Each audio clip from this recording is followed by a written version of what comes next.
Technique ক্লাসে তোমাদের সকলকে স্বাগত। আজকের আমার আলোচ্য বিষয় 2025 সালের দশম শ্রেণীর তৃতীয় পর্যায়ক্রমিক মূল্যায়ন অর্থাৎ মাধ্যমিকের টেস্ট পরীক্ষার বাংলা বিষয়ের সেট 1-এর প্রশ্ন এবং তার উত্তর। তোমার তৃতীয় পর্যায়ক্রমিক মূল্যায়নে পূর্ণমান থাকবে 90, সময় পাবে তোমরা 3 ঘন্টা 15 মিনিট। তোমাদের এই ভিডিও শুরু করার আগে বলে রাখি, তোমরা যারা চ্যানেল নতুন আছো তারা অবশ্যই চ্যানেলটিকে সাবস্ক্রাইব করে দিও এবং পাশে থাকা বেল আইকনটি প্রেস করে দিও। তাহলে আমরা এই প্রশ্নোত্তর পর্বের আগে একবার দেখে নেব তোমাদের সিলেবাসে ঠিক কোন কোন চ্যাপ্টার রয়েছে। তোমাদের যে নম্বর বিভাজন হবে সেক্ষেত্রে তোমাদের কেমন করে হবে সেটা একবার দেখে নাও। তোমাদের এমসিকিউ গল্পে থাকবে 3টে, তারপরে গল্প থেকে তোমাদের অতি সংক্ষিপ্ত উত্তরণের প্রশ্ন থাকবে 4টে, তারপরে ব্যাখ্যা ভিত্তিক সংক্ষিপ্ত উত্তর ভিত্তিক প্রশ্ন এটা থাকবে 3 নম্বরের, রচনাধর্মী প্রশ্ন থাকবে 5 নম্বরের, মোট থাকবে 15 নম্বর। একইভাবে তোমাদের কবিতার 3 নম্বরের এমসিকিউ, 4 নম্বরের অতি সংক্ষিপ্ত উত্তরধর্মী প্রশ্ন, 3 নম্বরের সংক্ষিপ্ত প্রশ্ন, 5 নম্বর রচনাধর্মী প্রশ্ন, এইভাবে থাকছে 15 নম্বর। প্রবন্ধে 3 নম্বরের এমসিকিউ, 3 নম্বরের অতি সংক্ষিপ্ত প্রশ্ন, এখানে কোনো ব্যাখ্যাভিত্তিক সংক্ষিপ্ত উত্তরভিত্তিক প্রশ্ন থাকছে না, এবং রচনাভিত্তিক প্রশ্ন থাকছে 5 নম্বরের, মোট থাকছে 11 নম্বর। নাটকেও কিন্তু তোমাদের রচনাভিত্তিক প্রশ্ন থাকছে 4 নম্বরের, থাকছে 4 নম্বর মোট। সহায়ক গ্রন্থ যেটা আছে সেখানে 5 + 5 10, 10 থাকছে। ব্যাকরণ থেকে তোমরা 8টা এমসিকিউ এবং 8টা তোমরা অতি সংক্ষিপ্ত উত্তর প্রশ্ন আছে সেটা পেতে চলেছ, অর্থাৎ মোট থাকছে 16 নম্বর।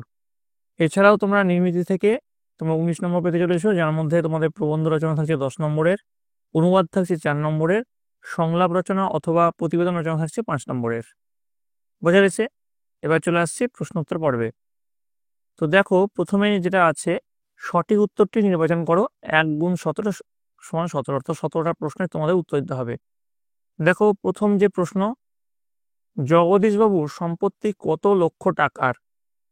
তো এখানে অপশন তোমাদের কি আছে দেখো, 9 লক্ষ, নাকি 11 লক্ষ, নাকি 10 লক্ষ, নাকি 15 লক্ষ। তো এর যেটা সঠিক উত্তর সেটা হবে 11 লক্ষ, অর্থাৎ যেটা খ সেটা হচ্ছে তোমাদের সঠিক উত্তর। চলে আসছি পরের প্রশ্নে। পরের প্রশ্ন দেখো, থানায় আটক 6 জন বাঙালিকে যে থানায় আটক করা হয়েছিল সেটি অবস্থিত কোথায়? উত্তর ব্রহ্ম, নাকি রেঙ্গুন, নাকি ইংল্যান্ড, নাকি ভারতবর্ষ।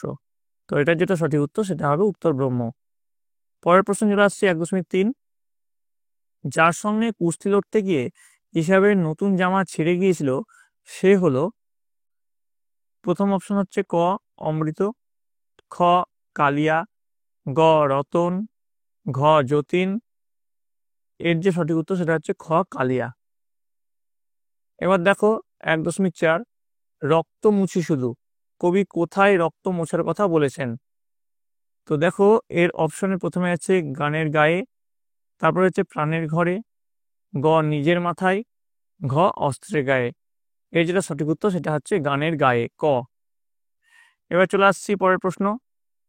পরের প্রশ্ন দেখো 1.5, মনেতে কৌতুকবাসী, পদ্মার মনে কৌতূহল জাগার কারণ কি? তো তিনি, প্রথম যে অপশন, তিনি সমুদ্র তীরে কলরব শুনছেন। তারপরে অপশন, তিনি সমুদ্র তীরে এক পর্বত লক্ষ্য করেছেন। তারপরে অপশন, তিনি উদ্যানে বহু পাখির সমাগম লক্ষ্য করেছেন। তারপরে অপশন, তিনি সমুদ্র তীরে একটি মাঞ্জস লক্ষ্য করেছেন। তো সঠিক উত্তর হবে তিনি সমুদ্র তীরে একটি মাঞ্জস লক্ষ্য করেছেন। তারপর দেখো 1.6 যে প্রশ্ন আছে, যুদ্ধের ভয়ানক ধ্বংসের মাঝেও ক মেয়েটির মৃত্যু হলো না, খ কতকের মৃত্যু হলো না, গ দেবতাদের ধ্যানভঙ্গ হলো না, ঘ শিশু ও বাড়িরা ধ্বংস হলো না। সঠিক যে উত্তর সেটা হচ্ছে ক মেয়েটির মৃত্যু হলো না। এবার দেখো চলে আসছে 1.7, শ্রীপান্ত ভারতে না জন্মে যে দেশে যদি জন্মাতেন ভেবেছেন সেই দেশটি হলো, অপশন দেখো, ক মিশর, খ ফ্রান্স, গ ইংল্যান্ড, ঘ জার্মানি। তো এটা সঠিক উত্তর হবে ক মিশর। এবার দেখো তোমাদের 1.8, কলকাতা বিশ্ববিদ্যালয়ে নিযুক্ত পরিভাষা সমিতির সভাপতি হয়েছিলেন কে?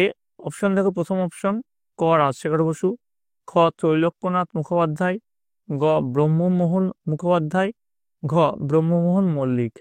তো এটার যেটা সঠিক উত্তর সেটা কি হবে দেখে নাও, সেটা হবে ক রাজশেখর বসু। রাজশেখর বসু হচ্ছে সঠিক উত্তর। চলে আসছি পরের প্রশ্ন 1.9। আমাদের দেশের যারা শব্দের ত্রিবিধ কথা বলেছেন তারা হলেন ক সাহিত্যিকগণ, খ পণ্ডিতগণ, গ অধ্যাপকগণ, ঘ আলংকারিকগণ। তো এটা যেটা সঠিক উত্তর সেটা হচ্ছে আলংকারিকগণ। এবার দেখো 10 নম্বরে চলে আসছে আমরা 1.10। ধাতুর সঙ্গে বিভক্তি যুক্ত হয়ে গঠিত হয় ক ক্রিয়াপদ, খ নামপদ, গ প্রত্যয়, ঘ উপসর্গ। তো এটা যেটা সঠিক উত্তর সেটা হবে ক্রিয়াপদ। এবার দেখো আমরা চলে আসছি 11 নম্বর। কর্তৃকারকের নিজস্ব বিভক্তি হলো অপশন যেটা একটা, প্রথম যে অপশন সেটা হচ্ছে এ, তারপরে অপশন কে, তারপরে অপশন তে, তারপরে অপশন শূন্য। তো এটা যেটা সঠিক উত্তর সেটা হচ্ছে ঘ শূন্য। এবার দেখো 12 নম্বর। হেসে খেলে এই সমাজটি ড্যাশের দৃষ্টান্ত। তো অপশনে আছে দেখো অলপ, তারপরে হচ্ছে তৎপুরুষ, তারপরে হচ্ছে দ্বন্দ্ব, তারপরে হচ্ছে বহুব্রী। এটা যেটা সঠিক উত্তর সেটা হবে দ্বন্দ্ব। পরের প্রশ্ন দেখো 13 নম্বর। তুমি বোধহয় গিয়েছিলে, এই বাক্যটি কোন ধরনের বাক্য? অপশন আছে অনুজ্ঞাসূচক বাক্য, ইচ্ছাবাচক বাক্য, প্রশ্নবাচক বাক্য, নাকি সংশয় বা সন্দেহবাচক বাক্য। তো এটা যেটা সঠিক উত্তর সেটা হবে সংশয় বা সন্দেহবাচক বাক্য। চলে আসছি পরের প্রশ্নে। দেখো পরের প্রশ্নে কি বলে 14 নম্বর। বাক্য নির্মাণের শর্ত হলো ক 2টি, খ 3টি, গ 1টি, ঘ 4টি। তো এটা যেটা সঠিক উত্তর সেটা হচ্ছে 3টি। এবার দেখো পরের প্রশ্ন 15 নম্বর। তুমি আসনি তাই আমি যাইনি, এটি কোন ধরনের বাক্য? তো প্রথম অপশন হচ্ছে জটিল, পরের অপশন যৌগিক, তারপর অপশন সরল, নেক্সট অপশন হচ্ছে মিশ্র। এটা যেটা সঠিক উত্তর সেটা হচ্ছে যৌগিক। তো দেখো তোমাদের 16 নম্বর যে প্রশ্ন, কর্ম কর্তৃবাচ্যে ড্যাশ পদের উপস্থিতি থাকে না। অপশন আছে দেখো কর্ম, তারপরে কর্তৃ, তারপরে ক্রিয়া, তারপরে অব্যয়। এটা যেটা সঠিক উত্তর সেটা কি হবে দেখে নাও, সেটা হবে কর্তৃ। তারপরে দেখো 17 নম্বর, অর্থাৎ এমসিকিউর এটা শেষ প্রশ্ন, দেখে নাও। উঠে আসা হোক কর্তৃবাচ্যে রূপান্তর করলে হয় ক উঠে এসো, উঠে আসবো, উঠতে হবে, উঠে আসছিল। তো এটা যেটা সঠিক উত্তর সেটা হবে ক উঠে এসো। তাহলে তো আমাদের 17টা প্রশ্ন হয়ে গেল। এবার দেখো তারপরে চলে আসছি 2 নম্বরের দাগের যে প্রশ্ন, কম বেশি 20টি শব্দের মধ্যে উত্তর লেখো 1 গুণ 19 সমান 19। অর্থাৎ 19টা প্রশ্ন তোমাদের এখানে পেতে চলেছো। প্রথম প্রশ্ন 2.1, যে কোনো 4টি প্রশ্নের উত্তর দাও। 1 গুণ 4 সমান 4। এখানে ভাগ ভাগ করে করানো হয়েছে। প্রথম প্রশ্ন, তা ঘটেছে সত্যিই ঘটেছে, কি ঘটেছে? উত্তর লিখবে তপনের লেখা গল্পটি সন্ধ্যা তারা পত্রিকায় প্রকাশিত হয়েছে, এই ঘটনাটি ঘটেছে। 2.1.2 আক্ষেপ করেন হরিদা, হরিদার আক্ষেপের কারণ কি?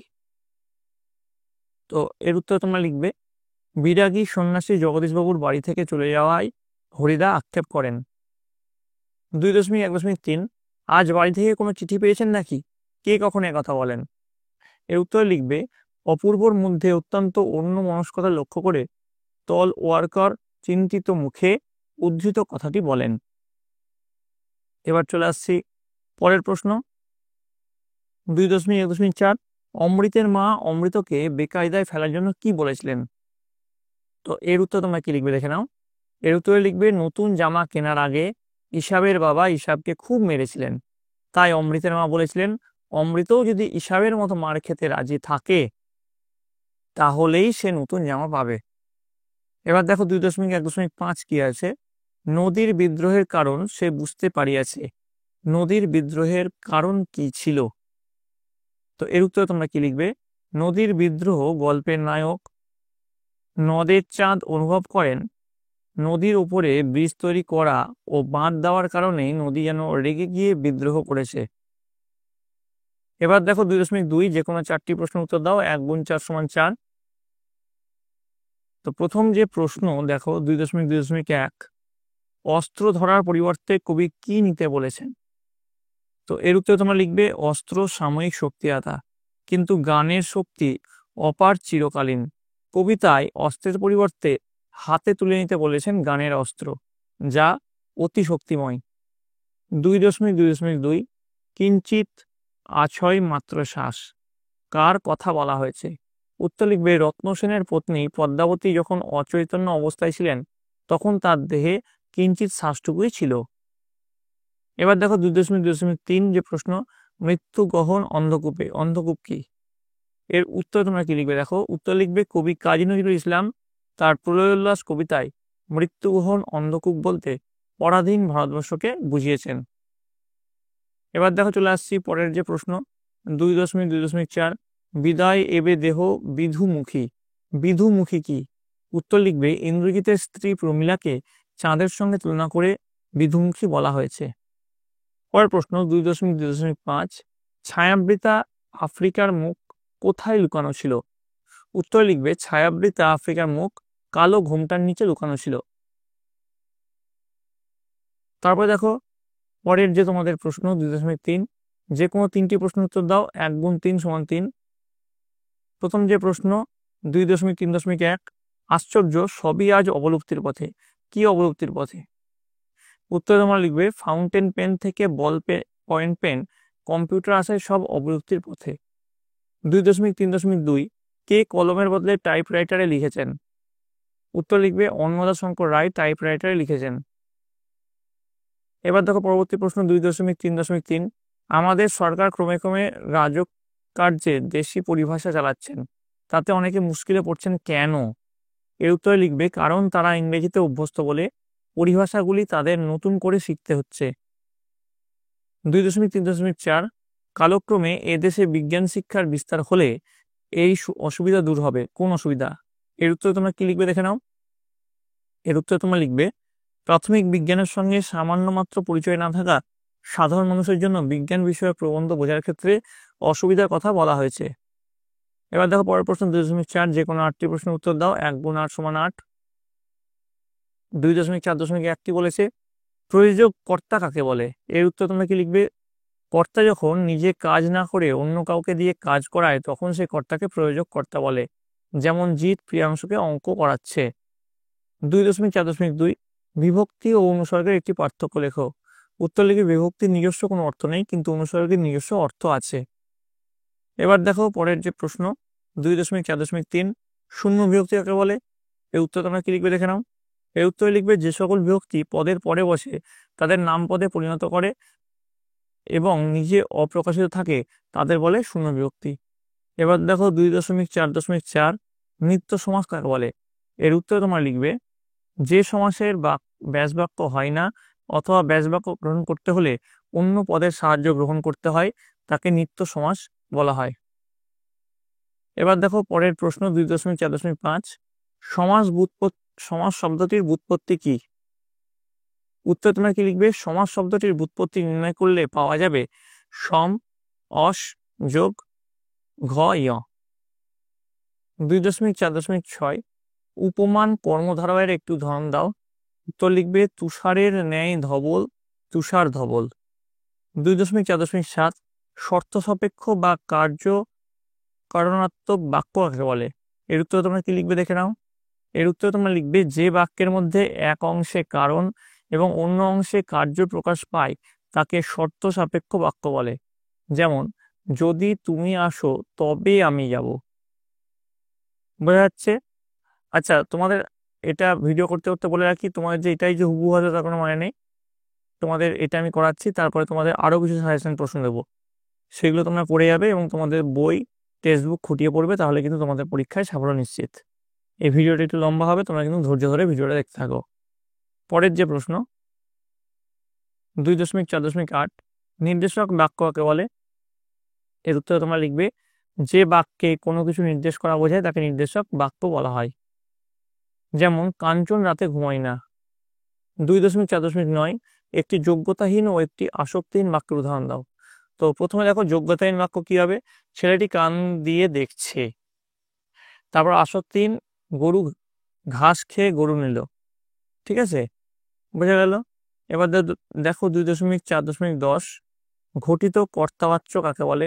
উত্তর লিখবে বাচ্চে কর্মপদ কর্তার ভূমিকা নিয়ে ক্রিয়ার সঙ্গে অম্বিত হলে তাকে বলা হয় ঘটিত কর্তাবাচ্য। যেমন তুমুল বর্ষণ হচ্ছে। এবার দেখো চলে আসছি পরের প্রশ্ন, 3 দাগের প্রশ্ন। প্রসঙ্গ নির্দেশ সহ কম বেশি 60টি শব্দে উত্তর লেখো। 3 + 3 = 6। প্রথম যে প্রশ্ন 3.1, যে কোনো একটি প্রশ্নের উত্তর দাও। 3 × 1 = 3। দেখো 3.1.1 কি আছে? তবে তপনেরই বা লেখক হতে বাধা কি? কি কারণে তপনের লেখক হতে বাধা ছিল না? 3.1.2 আপনি কি ভগবানের চেয়েও বড়? এ কথা বলার কারণ কি? এবার দেখো 3.2, যে কোনো একটি প্রশ্নের উত্তর দাও। এটা 3 গুণ হবে, 3 × 1 = 3।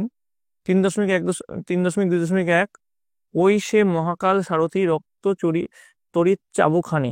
মহাকাল সারথি সম্বোধনে কবি কাকে নির্দেশ করেছেন? তার রক্ত তড়িৎ চাবুক হেনে কি করতে চাই? 3.2.2 বিস্মিত হইল বালা। বালা বলতে কার কথা বলা হয়েছে? তিনি বিস্মিত হয়েছিলেন কেন? বোঝা যাচ্ছে। পরের প্রশ্ন দেখো 4 দাগের, কম বেশি 150 শব্দে যে কোনো একটি প্রশ্নের উত্তর দাও। এটা হচ্ছে 5 নম্বরের প্রশ্ন। 5 × 1 = 5। প্রথম প্রশ্ন 4.1 নদীর বৃদ্ধ গল্পের নদের চাঁদের নদীর প্রতি যে ভালোবাসা গড়ে উঠেছিল তার পরিচয় দাও। 4.2 অদল বদল গল্প অবলম্বনে অমৃত ও ইসাবের বন্ধুত্বের পরিচয় দাও। এবার দেখো 5 দাগ, কম বেশি 150 শব্দে যে কোনো একটি প্রশ্নের উত্তর দাও। 5 × 1 = 5। 5.1 কি বলেছে? আয় আরো বেঁধে বেঁধে থাকি। বেঁধে বেঁধে থাকা বলতে কবি কি বুঝিয়েছেন এবং কাদের এইভাবে থাকতে বলেছেন? কবি বেঁধে বেঁধে থাকার প্রয়োজনীয়তার উপর জোর দিয়েছেন কেন? 5.2 ঘুচাবো অপবাদ বোধি রিপুকুলে।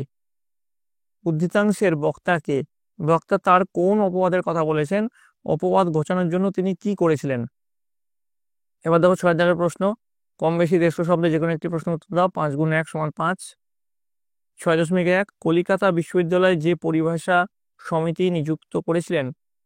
কলিকাতা বিশ্ববিদ্যালয় কবে পরিভাষা সমিতি নিযুক্ত করেছিলেন? কাদের এই সমিতিতে নিযুক্ত করা হয়েছিল? এই সমিতির সংক্ষিপ্ত পরিচয় দাও। 6.2 কালি কলমের প্রতি ভালোবাসা হারিয়ে যাওয়া কালি কলম প্রবন্ধে কিভাবে ফুটে উঠেছে তা আলোচনা করো। এগুলিতে হারানোর বেদনা কিভাবে প্রকাশ পেয়েছে? এটা যখন 7 নম্বরের যে প্রশ্ন, কম বেশি 125 শব্দে যে কোনো একটি প্রশ্ন উত্তর দেওয়া। 4 × 1 = 4। 7.1 আমার এই অক্ষমতার জন্য তোমরা আমাকে ক্ষমা করো। কার কাছে কে এভাবে ক্ষমা চেয়েছেন? তার ক্ষমা চাইবার কারণ কি? আচ্ছা, এর উত্তরগুলি আশা করি তোমরা পেয়ে যাবে। যদি তোমরা না পাও তাহলে কমেন্টে জানাবে, আমি তোমাদের জন্য সেপারেট ভিডিও করে এর উত্তরগুলো নিয়ে আসবো। ঠিক আছে, এরপরে একটা বড় ভিডিও আসছে, তার উত্তরগুলোও কিন্তু তোমরা সেই ভিডিওর মধ্যে পেয়ে যাবে। তার জন্য তোমাদের অবশ্যই কমেন্টে জানাতে হবে। 7.2 সিরাজদৌল্লা নাট্যাংশ অবলম্বনে সিরাজের চরিত্র বিশ্লেষণ করো। এবার দেখো 8 নম্বরে যেটা, কম বেশি 150 শব্দে যে কোনো দুটি প্রশ্ন উত্তর দাও। 5 × 2 = 10। 8.1 ক্ষিতীশ সিংহ কোনিকে সাঁতারে চ্যাম্পিয়ন করানোর জন্য যে কঠোর অনুশীলনের ব্যবস্থা করেছিলেন তার পরিচয় দাও। তবে দেখো পরের প্রশ্ন 8.2 আমার সঙ্গে একটা মুখ এগিয়ে চলেছে, বড্ড ভয় করে তখন। বক্তা কার মুখের কথা বলেছে? তার ভয় কেন করে? 8.3 ওইটুকু সময়ের মধ্যে সে দেখে নিয়েছে।